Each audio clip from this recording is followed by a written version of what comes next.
ಬಗರ್ ಹುಕುಂ ಸಾಗುವಳಿ ಕಮಿಟಿ ವಿಚಾರಕ್ಕೆ ಸಂಬಂಧಪಟ್ಟಂತೆ ಸದನದಲ್ಲಿ ಧ್ವನಿ ಎತ್ತಿರ್ತಕ್ಕಂಥದ್ದು ತುಮಕೂರು ಗ್ರಾಮಾಂತರ ಶಾಸಕ ಸುರೇಶ್ ಗೌಡ ಇವರ ಈ ಒಂದು ಹೇಳಿಕೆಗಳಿಗೆ ಒಂದು ಸ್ಪಷ್ಟನೆಯನ್ನ ಕೊಡುವಂತಹ ಕೆಲಸವನ್ನ ಮಾಡಲಾಗಿದೆ. ತುಮಕೂರು ಗ್ರಾಮಾಂತರದಲ್ಲಿ ಶುರುವಾಗಿರತಕ್ಕಂಥ ಸಾಗುವಳಿ ವಿವಾದ, ಬಗರ್ ಹುಕುಂ ಸಾಗುವಳಿ ವಿಚಾರ ಇದೀಗ ವಿವಾದದ ರೂಪವನ್ನ ಪಡ್ಕೊಳ್ತಾ ಇದೆ.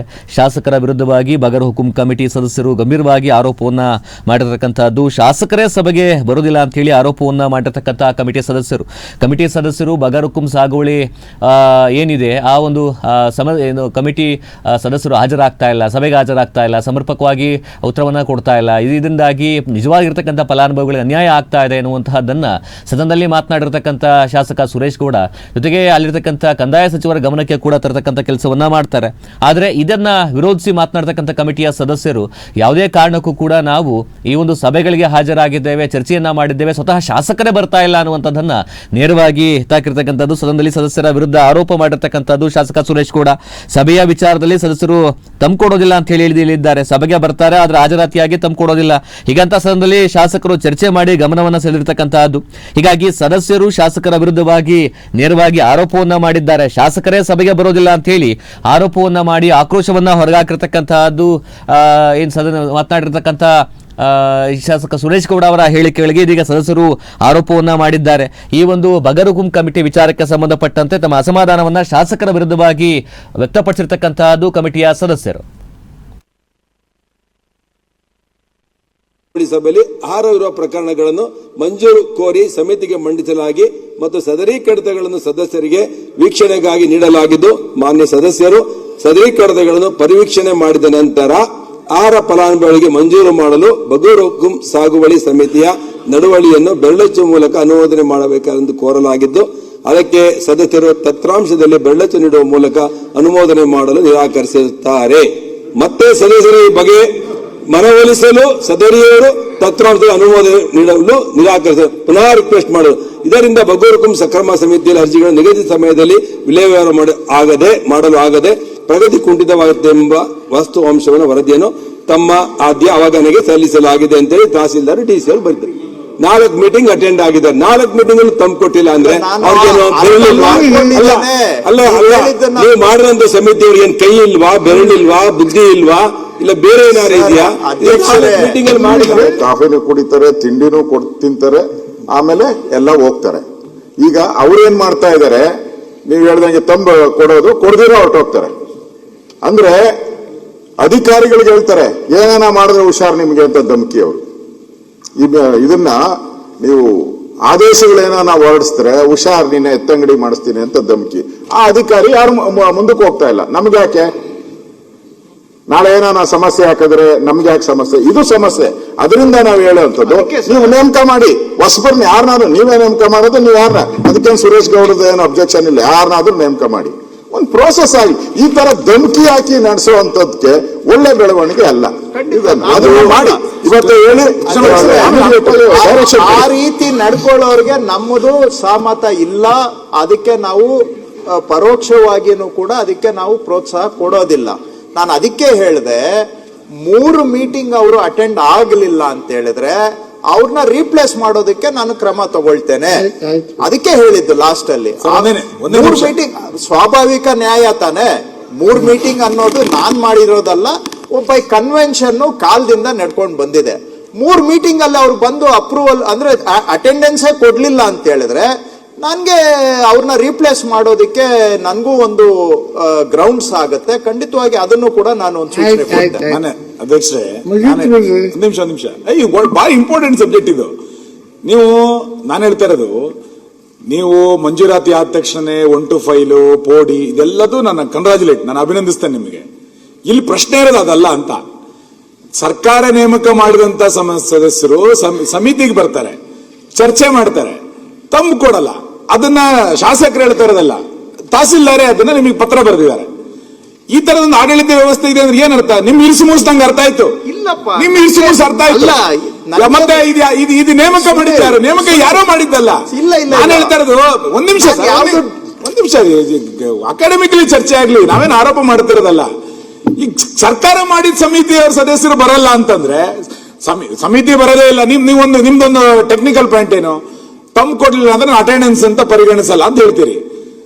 ಅಲ್ಲಿ ಬಂದು ಕಾಫಿ ಕುಡಿತಾರೆ, ಚರ್ಚೆಯಲ್ಲಿ ಪಾಲ್ಗೊಳ್ತಾರೆ. ತಮ್ಮ ಕೊಡಲ್ಲ ಅಂದ್ರೆ ಏನ್ ಅರ್ಥ ಇದೆ ಇದಕ್ಕೆ? ಇದಕ್ಕೇನು ಆಡಳಿತ ವ್ಯವಸ್ಥೆ ಅಂತ ಹೇಳ್ತಾರ ಸರ್?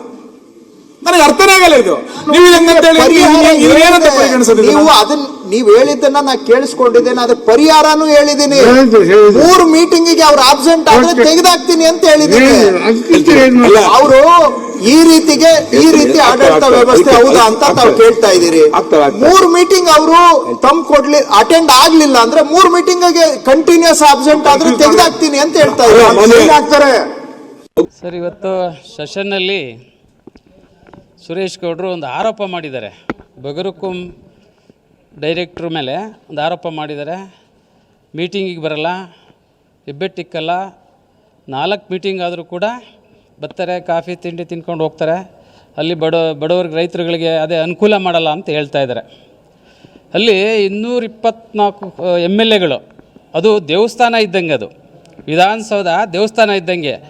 ಅಲ್ಲಿ ಸುಳ್ಳು ಹೇಳ್ತಾರೆ ಅಂದರೆ ಅಧ್ಯಕ್ಷರು ಇವ್ರಿಗೆ ನಾಚಿಕೆ ಆಗಬೇಕು. ನಾವು ಪ್ರತಿ ಸಲ ಬಂದು ತಹಸೀಲ್ದಾರ್ ಗಮನಕ್ಕೆ ತಂದು ವಾರಕ್ಕೋ 15 ದಿವಸಕ್ಕೋ ಕರೀರಿ, ನಾವು ಯಾವುದೇ ಪಕ್ಷಪಾತ ಮಾಡೋದಿಲ್ಲ, ನಾವು ಪ್ರಾಮಾಣಿಕವಾಗಿ ಕೆಲಸ ಮಾಡಿಕೊಡ್ತೀವಿ ಅಂತ ಹೇಳಿದ್ರೆ ಸಣ್ಣ ಪುಟ್ಟದ್ದೆಲ್ಲ ಸೆಷನಲ್ಲಿ ಹೈಲೈಟ್ ಆಗೋಕ್ಕೋಸ್ಕರ ಸುರೇಶ್ ಗೌಡರು ಎಲ್ಲೋ ಒಂದು ಕಡೆ ಪ್ರಚಾರ ಗಿಟ್ಟಿಸ್ಕೊಳಕ್ಕೆ ಹೋಗ್ತಿರಲ್ರಿ ಸ್ವಾಮಿ. ಬಿಡ್ರಿ, ಬಂದು ಕೆಲಸ ಮಾಡಿರಿ. ರೈತರದು ನಾವು ಯಾವಾಗಲೂ ಸದಾ ನಿಮ್ಮ ಜೊತೆ ಇರ್ತೀವಿ, ಬರ್ರಿ ನಮ್ಮ ಜೊತೆ ಇರ್ರಿ. ಸುಮ್ಮನೆ ಎಲ್ಲೋ ಒಂದು ಕಡೆ ಹೋಗಿ ಸೆಷನಲ್ಲಿ ರೈಸ್ ಮಾಡ್ಕೊಂಡು, ಅದು ದೇವಸ್ಥಾನ ರೀ, ಬಾಯಿಗೆ ಏನೇನು ಆಗ್ಬಿಡುತ್ತೆ, ಹುಷಾರ್. ನಮ್ಮ ಬಗ್ಗೆ ಮಾತಾಡಬೇಕಾದ್ರೆ ಯೋಚನೆ ಮಾಡಿ ಮಾತಾಡಿ. ನಾವು ಯಾವತ್ತೂ ಕೂಡ ತಾರತಮ್ಯ ಮಾಡಿದ್ರಲ್ಲ. ಇಡೀ ನಿಮ್ಮ ಕ್ಷೇತ್ರದಲ್ಲಿ ಗ್ರಾಮಾಂತರದಲ್ಲಿ ಕೇಳ್ಕೊಂಬನ್ನಿ, ಅದು ನಿಮ್ಮ ಪಕ್ಷದವ್ರನ್ನೇ ಕೇಳ್ಕೊಂಬನ್ನಿ, ಮೇನ್ ಲೀಡ್ರ್ ಹೆಸರು ಹೇಳಲ್ಲ ನಾನು. ಇವತ್ತು ಪಾಪ ನೀವು ಪ್ರಾಮಾಣಿಕವಾಗಿ ಕೆಲಸ ಮಾಡ್ತಿದ್ರೆ, ಆದರೆ ನಮ್ಮ ಶಾಸಕರೇ ಗೊತ್ತಿಲ್ಲ ಅಂತ ಹೇಳಿದಾರೆ ರೀ. ನೀವೇನಾದರೂ ಮಾತಾಡಬೇಕಾದ್ರೆ ಎಚ್ಚರಿಕೆಯಿಂದ ಮಾತಾಡಿ. ಅದು ದೇವಸ್ಥಾನ, ವಿಧಾನಸೌಧ, CM ಇರ್ತಾರೆ, ಉಪಮುಖ್ಯಮಂತ್ರಿಗಳಿರ್ತಾರೆ, ಸಚಿವರುಗಳಿರ್ತಾರೆ, ಅವ್ರಿಗೆ ಗೌರವ ಕೊಡೋಂಥ ಕೆಲಸ ಮಾಡಿರಿ. ಸಣ್ಣ ವಿಷಯ ತಗೊಂಡಾಗ ಅಲ್ಲಿ ನಿಮ್ಮ ಕೈಲಾಗಲ್ಲ. ಒಬ್ಬ PDOನ ಅಲ್ಲಿ ಪ್ರಶ್ನೆ ಮಾಡ್ತೀರಾ ಅಂದರೆ, ಸಣ್ಣ ವಿಷಯನ ಪ್ರಶ್ನೆ ಮಾಡ್ತೀರಾ ಅಂದರೆ ಏನು ರೀ? ನೀವು ಶಾಸಕರಾಗಿ ಕಂಟ್ರೋಲ್ ತಗೋಬೇಕ್ರಿ, ಗ್ರಾಮಾಂತರ ಕಂಟ್ರೋಲ್ ತಗೊಳ್ಳಿ. ಎಲ್ಲ ಇಲಾಖೆಯವ್ರನ್ನ ಕರೆದು ಇದು ಮಾಡೋದು ಕಲ್ತ್ಕೊಳ್ಳಿ. ನಮ್ಮ ಮೇಲೆಲ್ಲ ಒಂದು ಕಡೆ ಆರೋಪ ಮಾಡ್ತಿರಲ್ರಿ. ನೀವು ತಹಸೀಲ್ದಾರರು ಹೋಗ್ತೀರಾ, ನಮ್ಮ ಗಮನಕ್ಕೆ ಬರೋದಿಲ್ಲ, ಎಲ್ಲ ರೆಡಿ ಮಾಡಿಸಿ 1 to 5 ಮಾಡೋಕ್ಕೆಲ್ಲ ರೆಡಿ ಮಾಡ್ಕೊಂಡು ನಮಗೆ ವಿಷಯನೇ ಗೊತ್ತಿರಲ್ಲ, ಮ್ಯಾಟ್ರೇ ಗೊತ್ತಿರಲ್ಲ. ಹೆಬ್ಬೆಟ್ಟಿಡಿ ಸೈನ್ ಹಾಕಿ ಅಂದರೆ ನಾವೇನು ದಡ್ರೇನ್ರಿ? ಗೊತ್ತಾಯ್ತಲ್ಲ. ನಾವು ಪರಿಶೀಲನೆ ಮಾಡಿ ಆದಷ್ಟು ಬಡವರಿಗೆ, ಕಡು ಬಡವರಿಗೆ, ಏನು ಜಮೀನಿಲ್ಲ ಅಂದವರಿಗೆ ಮಾತ್ರ ಗುರುತಿಸಿಕೊಡೋ ಅಂಥದಕ್ಕೆ ನಮ್ಮನ್ನು ಸರ್ಕಾರ ನಾಮಿನಿ ಮಾಡಿದೆ ರೀ. ಅದನ್ನು ಬಿಟ್ಬಿಟ್ಟು ನಾನು ಶಾಸಕ ಅಂದ್ಬಿಟ್ಟು ಹೋಗಿ ಅಲ್ಲಿ ಸೆಷನ್ನಲ್ಲಿ ರೈಸ್ ಮಾಡ್ತೀರಾ ಅಂದರೆ ನಿಮ್ಮೊಬ್ಬರಿಗೆ ಅಲ್ರಿ ಮಾತಾಡೋಕ್ಕೆ ಬರೋದು, ನಮಗೂ ಮಾತಾಡೋಕ್ಕೆ ಬರ್ತದೆ. ಸರ್, ನಾವು 3 ಜನನೂ ಪ್ರತಿಯೊಂದು ಮೀಟಿಂಗು ಅವ್ರು ಏನು ನೋಟಿಸ್ ಕೊಟ್ಟ ತಕ್ಷಣವೇ ನಾವು 11 ಗಂಟೆಗೆ ಹಾಜರಿರ್ತೀವಿ. ಇಲ್ಲಿ ಹಾಜರಿದ್ದಾಗ ಒಂದು ಮೀಟಿಂಗಲ್ಲಿ 11 ಗಂಟೆಗೆ ಹಾಕಿರು, 11 ಗಂಟೆಯಿಂದ 3 ಗಂಟೆ ತನಕ ಕಾದ್ವಿ. ಒಂದು ದಿವಸ ಬರಲೇ ಇಲ್ಲ. ಈಗ ಬರ್ತೀವಿ, ಆಗ ಬರ್ತೀವಿ ಅಂತೇಳಿ ಬರಲೇ ಇಲ್ಲ. ಅವತ್ತು ವಾಪಸ್ ಹೋದ್ವಿ. ತಿರ್ಗಿ ಆಮೇಲೆ ಇನ್ನೊಂದು ದಿವಸ ಹಾಕಿರು. 2 ಮೀಟಿಂಗ್ ಆಗಿರೋದು. ಒಂದು ನಮ್ಮನ್ನು ಇನ್ವೈಟ್ ಮಾಡೋಕೆ 1 ಮೀಟಿಂಗ್ ಮಾಡಿದ್ರು ಸಿದ್ದೇಶ್ವರ ತಹಸೀಲ್ದಾರ್ ಇದ್ದಾಗ. ರಾಜೇಶ್ವರಿ ಮೇಡಮ್ ಬಂದಾಗ 2 ಮೀಟಿಂಗ್ ಮಾಡಿರೋದು. ನೀವು ಅಧಿಕಾರ ಸ್ವೀಕರಣೆ ಮಾಡಿ ಎಷ್ಟು ವರ್ಷ ಆಯಿತು?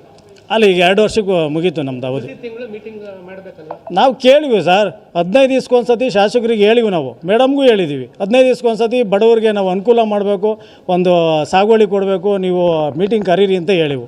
ಇವರು ನಾವು ಕರೀತಿದ್ದೀವಿ, ಅವ್ರು ಬತ್ತಿಲ್ಲ ಅಂತೇಳಿ ಮೇಡಮ್ ಹೇಳಿರು ನಮಗೆ. ನಾವು ಎಷ್ಟು ದಿನ ಅಂತ ನೋಡೋದು. ನಾವೀಗ ಕೃಷ್ಣ ಬೈರೇಗೌಡರಿಗೆ ನಾವೇ ಲೆಟ್ರು ಮಾಡಬೇಕು ಅಂತ ಇದ್ವಿ.